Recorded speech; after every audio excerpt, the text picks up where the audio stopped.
kusoo dhawaada Som TV Soomaali fadlan taageeradiina waxay noo tahay dhiirigelin subscribe saar kanaalka share garay like saar videoga mahadsani kulanti waxaan oo wanaagsan saaxiibayaal maalinta bariya magaalada Muqdisho waxa ka dhacaya dibadbaxyo waaweyn oo looga soo horjeedo damaca guracan ee dawladda federaalka Itoobiya ay ku sameysay badiya bariga ee Soomaaliya dibadbaxyadaas ayaa waxay ka dhacayaan lambar 4 iyo daljirka Dahsoon ee magaalada Muqdisho iyadoo madax sare oo dawladda federaalka ay ka qayb gali doonaan dibadbaxaas bulshada ku nool magaalada Muqdisho ayaa ka qayb galaya dibadbaxaas ee ka dhacaya wadooyinka waaweyn ee magaalada Muqdisho waxa gabi ahaan bixireen magaalada Muqdisho maalinta bariya goobaha ganacsiga waxbarashada isa socodka dadweynaha iyadoo laga qayb galayo dibadbaxaas ee ballaaran ee looga soo horjeedo heshiiskii is-afgaradka ah ee sabab ka dhacay ee dhaxmaray madaxweynaha Soomaaliland Muuse Biixi Cabdi iyo ra'iisul wasaaraha Itoobiya Abiy Ahmed waxa looga hadli doonaa damaca guracan ee dawladda Itoobiya arrimaha badda kadib markii ra'iisul wasaaraha Itoobiya iyo madaxweynaha Soomaaliland heshiis is-afgarad ah ay ku gaareen magaalada Addis Ababa kuna saabsan laba dekedood oo kamid ah dhulka Soomaaliya labadaasi dekedood oo kala ah Berbere iyo Sayla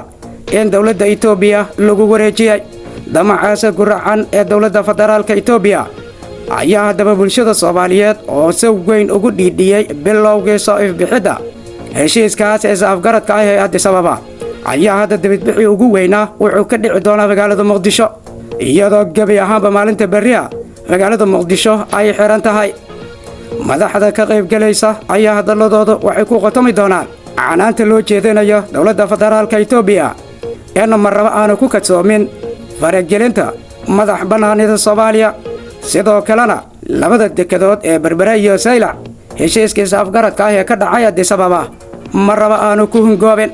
wadooyinka waaweyn ee magaalada Muqdisho ayaa caawa lagu arkaya abid ciidanka ugu badnaa oo amniga dawladda federaalka iyadoo ujeedaduna ay tahay dibadbax ballaaran dhici doona magaalada Muqdisho dhinaca kalena warar aan helnay ayaa sheegaya in baarlamaanka federaalka Itoobiya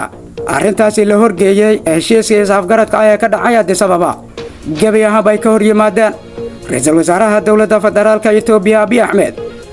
ayaa la sheegay in heshiiskaas uu horgeeyay baarlamaanka Itoobiya kadibna iyana ay diideen heshiiskaas is-afgaradka ah ee Addis Ababa ka dhacay baarlamaanka federaalka Itoobiya ayaa war dhinacooda ka soo baxay waxay ku sheegeen in lama taabtaan ay tahay madax bannaanida Soomaaliya sidoo kalena labada dawladood ay yihiin laba dawladood oo darasa haddana aan loo baahnayn khilaaf iyo muran ku saabsan dhinaca badda heshiiskaasina meeshiisa lagu joojiyo waa kuma se tegin daawashada tabinta lamid aytaanu ku wada kulmayno nabadgelyo.